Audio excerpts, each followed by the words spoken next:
Hello everyone, welcome back to my YouTube channel Crystal Clear, जहां पे आज हम डिस्कस करेंगे history chapter number 1 rise of nationalism in Europe का अगला लेक्चर। पिछले लेक्चर में हमने डिस्कस किया था about the treaty of Vienna और नेपोलियन के जाने के बाद किस तरीके से एक कंजर्वेटिव रेजीम एस्टैब्लिश हो गया था पूरे यूरोप में। ये जो कंजर्वेटिव रेजीम था ये बहुत ही ऑटोक्रेटिक था नेचर में, जो किसी भी तरह का क्रिटिसिज्म बिल्कुल भी टॉलरेट नहीं करता था। और इसी वजह से जो लिबरल्स थे वो अपने आइडियाज़ खुल करके डिस्कस नहीं कर सकते थे, स्प्रेड नहीं कर सकते थे, जिसकी वजह से इन लिबरल्स को अंडरग्राउंड होना पड़ा और इन्होंने सीक्रेट सोसाइटीज़ बनाए और वहीं से उन्होंने सीक्रेटली अपने आइडियाज़, नेशनलिस्टिक आइडियाज़ और लिबरलिस्टिक आइडियाज़ को स्प्रेड करना शुरू किया। और अंडरग्राउंड होने के बाद यही लिबरल्स बाद में ये रेवोल्यूशनरी कहलाए। अब हम बात करते हैं जीसीपी मजीनी के बारे में। जीसीपी मजीनी जो कि एक रेवोल्यूशनरी थे, उनका जन्म हुआ था in Italy in a place called Genoa in 1807।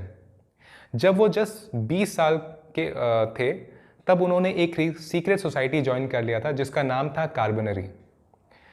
कार्बनरी join करने के बाद जब वो 24 साल के हुए, so he was exiled from Italy. उनको इटली से बाहर निकाल दिया गया था क्योंकि उन्होंने एक रेवोल्यूशन अटेम्प्ट किया था इन ए प्लेस कॉल लाइगेरिया जो कि इटली में है। आगे चलकर जीसीपी मजीनी ने 2 सीक्रेट सोसाइटीज़ बनाए, Young Italy in Marseilles and Young Europe in burn.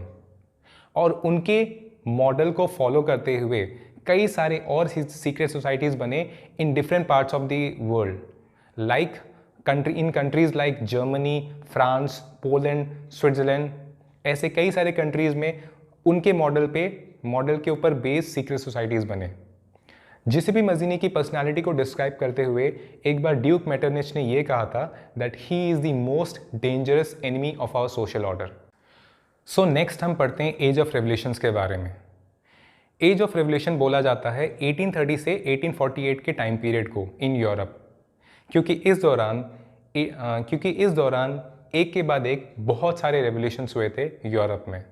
सबसे पहला रेवोल्यूशन हुआ था फ्रांस में इन जुलाई 1830, जहां पे जितने लिबरल रेवोल्यूशनरीज थे उन्होंने वहां के बर्बन डायनेस्टी को रिमूव करके, जो कि फ्रांस पे रूल कर रहा था, उसको रिमूव करके उन्होंने कॉन्स्टिट्यूशनल मोनार्की वहां पे एस्टैब्लिश कर दिया और लुइस फिलिप को फ्रांस का राजा बना दिया।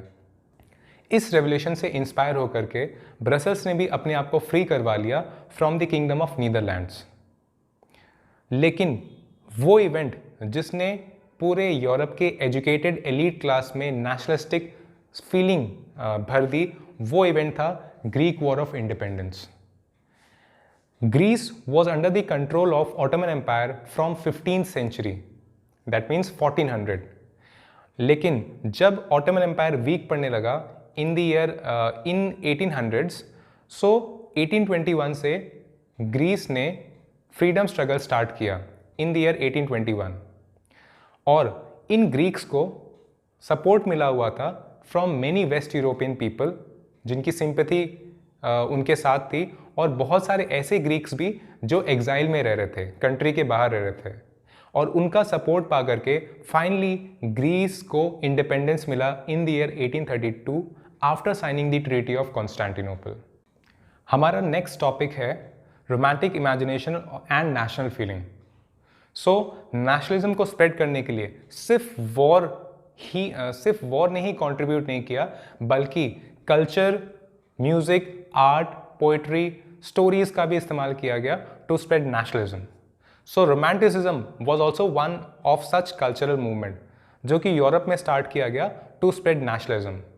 रोमांटिसिज्म में क्या होता था, जितने भी रोमांटिसिस्ट थे वो साइंस, लॉजिक, रीजनिंग की ग्लोरिफिकेशन को क्रिटिसाइज करते थे और उसकी जगह इमोशंस, इंट्यूशंस और मिस्टिकल फीलिंग्स पे ज़्यादा इंपॉर्टेंस देते थे। For example, there was a romanticist whose name was Johann Gottfried Herder. He was a German philosopher और उसका मानना यह था कि अगर आपको ट्रू जर्मन कल्चर देखना हो तो आप वहाँ के कॉमन पीपल के लाइफ को ऑब्जर्व करो। जर्मनी में जर्मन लैंग्वेज में कॉमन पीपल को दास वोग बोला जाता है। रोमांटिसिज्म में folk songs, folk dance, folk poetry और वर्नाकुलर लैंग्वेज पे जोर दिया जाता है, to spread nationalism.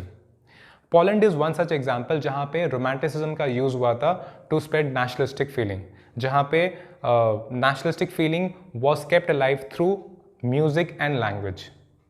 After the treaty of Vienna Russia को पोलैंड मिल गया। रशिया ने पोलैंड पे रूल करना स्टार्ट किया और रशिया ने पॉलिश लैंग्वेज को रिमूव करके वहाँ पे रशियन लैंग्वेज को इम्पोज करना शुरू किया in the schools and in all the institutions. लेकिन पोलैंड के लोगों ने लैंग्वेज को ही अपना एक मीन्स, एक अपना मीडियम बना लिया to show the resistance, to fight against the Russians. उन्होंने लैंग्वेज को ही एक माध्यम बना लिया, एक मीडियम बना लिया to fight against the Russians. जैसे कि जितने भी क्लर्जीज थे, चर्च में काम करने वाले लोग, वो जब भी चर्च की गैदरिंग में मिलते थे तो वो अपना सर्मन पॉलिश लैंग्वेज में ही देते थे, जिसके वजह से बहुत सारे प्रीस्ट, बहुत सारे बिशप्स को भी जेल में जाना पड़ा। हमारा नेक्स्ट टॉपिक है hunger, hardship and popular revolt. Now 1830s के जो ईयर्स थे यूरोप में, they were very difficult for the people of Europe. 1830s मतलब 1830 से 1840 के जो बीच के जो ईयर्स थे, that was very difficult for the people of Europe. ऐसा क्यों? क्योंकि इन ईयर्स में पॉपुलेशन बहुत ज़्यादा बढ़ गया था यूरोप का।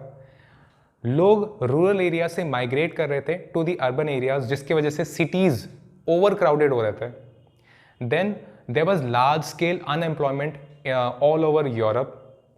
जो स्मॉल प्रोड्यूसर्स थे वो compete नहीं कर पा रहे थे with the machine made goods built in Britain. Then कुछ फार्मर्स अभी ऐसे भी थे जो अभी भी एरिस्टोक्रेसी के ड्यूज के अंदर दबे हुए थे। सो इन द ईयर 1848 एक ऐसा ईयर था फ्रांस में जहाँ पे अनएम्प्लॉयमेंट इतना ज़्यादा बढ़ गया था, जिसके वजह से लोग सड़कों पर आ चुके थे प्रोटेस्ट करने के लिए अगेंस्ट द किंग। ये सब देखते हुए फ्रांस का जो राजा था लुइस फिलिप, वो पेरिस छोड़ करके उसको भागना पड़ा। सो उसके जाने के बाद फ्रांस के लोगों ने फ्रांस को एक रिपब्लिक बना दिया और वोटिंग राइट्स दिए सभी मेल्स को who are above 21 years of age. So this was also a revolution. So thank you everyone. I hope you like this video. If you have liked this video, please share, comment, subscribe the channel, and thank you again for listening.